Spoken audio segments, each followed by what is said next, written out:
नमस्कार भारत। नमस्कार हिंदुस्तान। व्यूअर्स, आज का ये जो अंक है ये बहुत स्पेशल है क्योंकि आज एक ऐसा विषय हमने चुना है जो आपके लिए बिल्कुल नया है और हमारे लिए तो पुराना है, लेकिन कुछ ऐसे व्यूअर्स भी मिलेंगे जिन्होंने इस शब्द को बिल्कुल नहीं सुना है और कुछ ऐसे मिल भी सकते हैं जिन्होंने सुना हो। क्यों अभिषेक? बिल्कुल उमेद, ये जो विषय है, ये वर्ड जो है ये ऐसा है जो अपने काम में आने लायक तो है, पर इसके बारे में सुना कम होगा और ऐसा अधिकार किसी के पास है ऐसा जाना भी कम होगा। तो अपन चर्चा करेंगे ऐसे विषय पे जो कि है प्रीएम्पशन। हिंदी में इसे बोलते हैं अग्रक्रयाधिकार और इसका एक उर्दू नाम भी है दोस्तों, जिसे बोलते हैं हक शुफा। इट मीन्स आज अपना जो विषय है वो है प्रीएम्पशन, अग्रक्रयाधिकार या हक शुफा, इसके बारे में। तो सबसे पहले तो यही जान लेते हैं विषय कि ये अग्रक्रयाधिकार जो है ये है क्या चीज़। सबसे पहले ये पता होना चाहिए, बाकी बातें बाद में करेंगे। दोस्तों, अगर अपन इसका हिंदी का नाम जो उमेद ने बोला है अग्रक्रयाधिकार, उसको समझें तो उसको समझने से ही पता लग जाएगा। इसको अगर अपन इसका विच्छेद करते हैं तो ये होता है अग्र और क्रयाधिकार, मतलब किसी चीज़ को खरीदने से पहले का अधिकार। ये जो टॉपिक है ये इसे ही सिग्निफाई करता है और ये यही बताता है कि किसी प्रॉपर्टी को खरीदने से पहले किसका अधिकार हो सकता है उस प्रॉपर्टी को खरीदने के लिए। अब जैसा कि बताया कि ये किसी संपत्ति पर लागू करने वाला अधिकार है। अब मेरा ये प्रश्न है कि किस किस्म की संपत्ति पर होगा, ये व्यूअर्स को जानना बहुत ज़रूरी है, अन्यथा तो हर किसी संपत्ति पर तो लगा नहीं पाएंगे। दोस्तों, ये जो अधिकार है जिसे प्रीएम्पशन बोलते हैं या अग्रक्रयाधिकार बोलते हैं, ये फर्स्ट ऑफ ऑल तो इमूवेबल प्रॉपर्टी के लिए है, अचल संपत्ति के लिए। इट मीन्स मूवेबल प्रॉपर्टी के ऊपर ऐसा कोई अधिकार लागू नहीं होता है, ये लागू होता है सिर्फ इमूवेबल प्रॉपर्टी के ऊपर। तो स्पेसिफिकेशन में अपन समझें, फर्स्ट ऑफ ऑल ये अग्रक्रयाधिकार लागू होता है इमूवेबल प्रॉपर्टी के ऊपर। दूसरा दोस्तों, ये अधिकार इमूवेबल में भी कौन कौन सी प्रॉपर्टी पे लागू होता है इसके बारे में अपन समझें तो रेजिडेंशियल जो प्रॉपर्टीज़ हैं, आवासीय जो मकान है, उनके ऊपर ये लागू होता है, पर इंडस्ट्रीज़ के ऊपर ये लागू नहीं होता। तो देखिए व्यूअर्स, ज़मीन है और जाहिर सी बात है कि मेरे पास भी है, मान लीजिए अभिषेक के पास भी है, तो ये जो अग्रक्रयाधिकार है ये ज़मीनों पर ही लागू होगा। ऐसा नहीं है कि आप चल संपत्ति पर इसे लागू करें। अब ये पूछ लेते हैं अभिषेक से कि कानून में भी कहीं इसका उल्लेख है, कहीं लिखा हुआ है?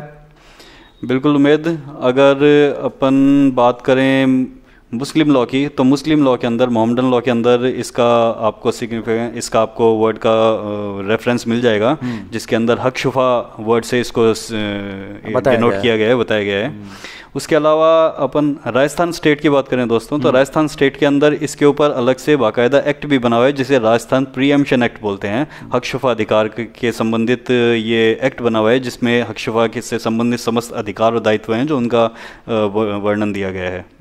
चलो, कानूनी स्थिति इसकी समझी, इसको थोड़ा सा और डिटेल में समझते हैं कि ये क्या है, किस पर नहीं है, कौन कौन इसमें पार्टीज होती हैं।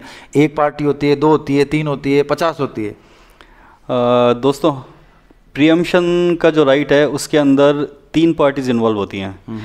सबसे पहले अपन बेसिक इसका कॉन्सेप्ट अपन ने समझा कि ये ऐसा अधिकार है जो किसी संपत्ति को खरीदने से पहले का अधिकार है। तो इसके अंदर एक व्यक्ति कोई अपनी प्रॉपर्टी को किसी व्यक्ति को बेचना चाह रहा है, तो ये अधिकार अपन पहले में चर्चा करते हैं कौन कौन व्यक्ति इस अधिकार का फायदा ले सकते हैं, लाभ उठा सकते हैं। तो अगर किसी प्रॉपर्टी का कोई को शेयरर है, अगर एक प्रॉपर्टी है उसके अंदर मान लीजिए 2 या 3 या 4 व्यक्ति हैं जो कि को शेयरर हैं, तो उनमें से अगर एक को शेयरर अपने हिस्से की संपत्ति बेचना चाह रहा है तो अन्य को शेयरर्स जो हैं उनको ये अधिकार प्राप्त होगा कि आप उसकी प्रॉपर्टी अन्य किसी व्यक्तियों की बजाय पहले खरीदने का अधिकार आप रखते हैं। यही अग्रक्रयाधिकार है। इसी तरीके से अगर कोई 2 प्रॉपर्टीज़ हैं, एडजॉइनिंग प्रॉपर्टीज़ हैं दोस्तों, और उसके अंदर कॉमन एरियाज़ हैं, मान लीजिए कॉमन सीढ़ियाँ बनी हुई है, मान लीजिए कॉमन एंट्रेंस बना हुआ है, या फिर कॉमन ऐसा कोई एरिया रखा हुआ है जिससे कि अगर एक प्रॉपर्टी को सेल किया जाता है तो दूसरे प्रॉपर्टी वाले के जो राइट्स हैं वो इफेक्टेड होते हैं, तो वो भी ये प्रीएम्पशन का जो अधिकार है उसका उपयोग कर सकता है।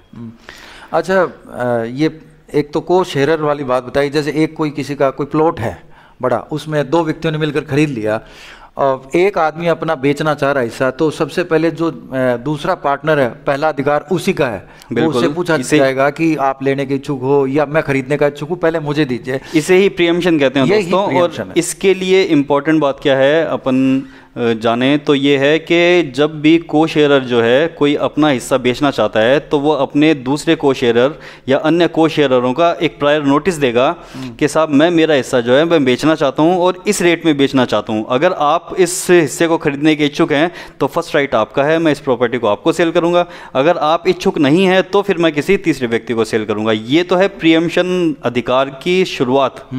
पर इसके अंदर दोस्तों कई बार ये होता है कि कोई जो को शेयरर है वो अपने से बिना पूछे अपना शेयर किसी को बेच देता है, तो फिर क्या ये अधिकार अपन लागू कर सकते हैं? तो इसका भी जो आंसर है वो पॉजिटिव है दोस्तों। अगर किसी व्यक्ति ने, किसी को शेयरर ने अपना हिस्सा अन्य को शेयररों को बताए बिना बेच दिया, तो वो अन्य जो को शेयरर हैं वो उस सेल डीड के अंदर खुद को परचेजर के रूप में प्रतिस्थापित कराने के लिए कोर्ट में दावा कर सकते हैं, जिसे प्रीएम्पशन राइट का सूट कहते हैं। और उसके अंदर वो रिलीफ ले सकते हैं कि साहब ये जो प्रॉपर्टी है इसका मैं को शेयरर हूँ, मेरा फर्स्ट राइट था इस प्रॉपर्टी को परचेज करने का, पर इसने मुझे नहीं बेच के किसी दूसरे को बेच दिया, तो इसलिए जो परचेजर है उसी जगह मुझे सब्सटीट्यूट किया जाए, मेरा नाम उस परचेजर की जगह रखा जाए और परचेजर का जो भी रुपया लगाए मैं उसको रीइंबर्स कर दूंगा। अच्छा, ये जो अधिकार है ये मजबूत कितना है? इसमें मतलब ऐसा है क्या कि हम जाएं और कोर्ट को बोलें और वो कोर्ट सीधा सीधा हमारे फेवर में फैसला नहीं दोस्तों, कानून में अधिकार दे रखा है, पर अपन कानून जैसे जैसे लॉ एडवांस होता है, हाई कोर्ट सुप्रीम कोर्ट्स बोलते रहते हैं, लॉ अपने आप में भी बताता है, तो ये बहुत ज़्यादा मजबूत अधिकार तो नहीं है, पर अधिकार दिया हुआ है। इसकी पालना अगर अपन प्रॉपर तरीके से करते हैं तो अपन इसमें जीत भी सकते हैं केस के अंदर। मतलब संभावना है, ऐसा नहीं है, विन विन सिचुएशंस है। बिल्कुल है, बिल्कुल। और ये जो अधिकार है अब ये कहाँ कहाँ हम इसका इस्तेमाल नहीं कर सकते, ये भी थोड़ा सा बताओ कि जैसे कौन सी ऐसी प्रॉपर्टी है जिस पर ये नहीं लागू किया जा सकता? दोस्तों इसमें ऐसे भी कई क्लॉज दे रखे हैं जहाँ पे भी ऐसे अधिकार को लागू नहीं किया जा सकता। तो उसके अंदर ये व्यावसायिक परिसरों पे लागू नहीं होता, सबसे पहली बात। ये धर्मशालाओं पे लागू नहीं होता, ये मंदिरों की ज़मीनों पे, मस्जिदों की ज़मीनों पे लागू नहीं होता है। उसके अलावा अगर कोई प्रॉपर्टी कोई गवर्नमेंट सेल कर रही है या कोई लोकल अथॉरिटी, जैसे अपन कहें म्यूनसिपल कॉरपोरेशन, म्यूनसिपल काउंसिल, वो सेल कर रही है, तो वहाँ पे अधिकार लागू नहीं होता है। वहाँ पे आप नहीं कह सकते कि साहब ये सेल डीड के अंदर जो परचेजर है उसकी जगह मुझे प्रतिस्थापित करके मेरा नाम ऐड किया जाए। एक और इम्पोर्टेंट बात है उम्मीद इसके अंदर कि अगर कोई प्रॉपर्टी किसी कोर्ट के ऑर्डर से ही सेल की जा रही है तो उसके ऊपर भी ये प्रीएम्पशन राइट लागू नहीं होगा, लागू नहीं होगा। तो देखिए, प्रीएम्पशन, अग्र क्रय अधिकार, हक शुफा, ये तीनों इनका मतलब एक ही है और ये जाहिर सी बात है कि किसी एक आदमी को मिला हुआ है। ये क्यों, मतलब इसकी क्या ज़रूरत पड़ी होगी? दोस्तों अधिकार दिया है तो इसके पीछे कोई ना कोई उद्देश्य जरूर रहा है, कोई वजह है।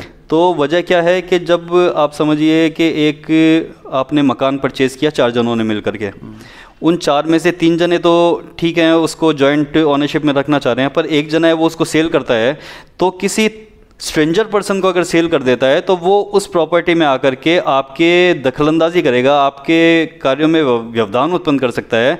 तो ऐसे व्यवधान से, ऐसी डिफ़िकल्टी से बचने के लिए ये एक्ट बनाया गया है कि किसी स्ट्रेंजर पर्सन की बजाय उस प्रॉपर्टी को ऐसे व्यक्ति को दिया जाए जो वहाँ पे पहले से काबिज है या जो वहाँ पे पहले से को शेयरर है या जिसके राइट्स इफेक्टेड नहीं होते हैं उस सेल से।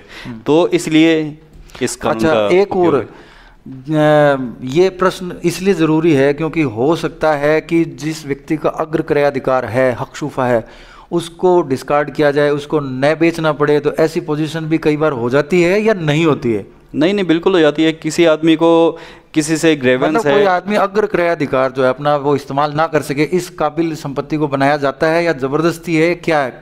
थोड़ा सा बताओ, हमारे श्रोता इस बारे में जागरूक रहें कि भाई कहीं ऐसा तो नहीं है कि हमारे साथ कोई चीटिंग हो रही, कोई धोखा हो रहा हो। नहीं, ऐसा नहीं है दोस्तों। अगर कोई को-शेयरर है, रेजिडेंशियल प्लॉट है, अगर कोई ऐसा निर्माण है जहाँ पे कॉमन एंट्रेंस है, कॉमन सीढ़ियाँ हैं, तो वहाँ पे प्रथम क्रयाधिकार जो है, अग्र क्रयाधिकार जो है, वो हमेशा लागू रहेगा आदमी के ऊपर। वो जब भी चाहे ऐसी सेल डीड के अंदर अपने को प्रतिस्थापित कराने के लिए दावा कर सकता है, अपने को सब्स्टिट्यूट कराने के लिए दावा कर सकता है। और इसमें इम्पॉर्टेंट बात एक और है दोस्तों कि मान लीजिए 4 व्यक्ति किसी प्रॉपर्टी के को शेयर थे और उनमें से एक व्यक्ति बेचना चाह रहा है और तीनों ही जो हैं रिमेनिंग वो उसको खरीदना चाह रहे हैं, तो ऐसी स्थिति में क्या होएगा? तो दोस्तों इसमें ऐसी स्थिति के अंदर अगर 3 जो को शेयर रिमेनिंग बचे हैं वो तीनों ही कहते हैं कि हम इस प्रॉपर्टी को परचेज करना चाहते हैं, तो ऐसी स्थिति में कोर्ट में जब जाएंगे तीनों जने तो कोर्ट तय कर देगा कि किसके लिए ये ज़्यादा बेनिफिशियल है प्रॉपर्टी, उसके फेवर के अंदर कोर्ट ये ऑर्डर पारित कर देगा। तो व्यूअर्स, मुझे लगता है आज का विषय बहुत ही पेचीदा भी हो सकता है थोड़ा सा, क्योंकि जब 3 व्यक्ति होते हैं, 3 पार्टियां होती हैं तो थोड़ी पेचीदगियां बढ़ जाती है, लेकिन फिर भी एक अधिकार है और नई जानकारी है हमारे व्यूअर्स के लिए। आज का अंक आपको कैसा लगा हमें अपने कमेंट से ज़रूर बताएं, और आज के अंक से हम इजाज़त लेना चाहेंगे। मैं उमेद सिंह चौहान, नमस्कार। मैं अभिषेक टावरी, नमस्कार।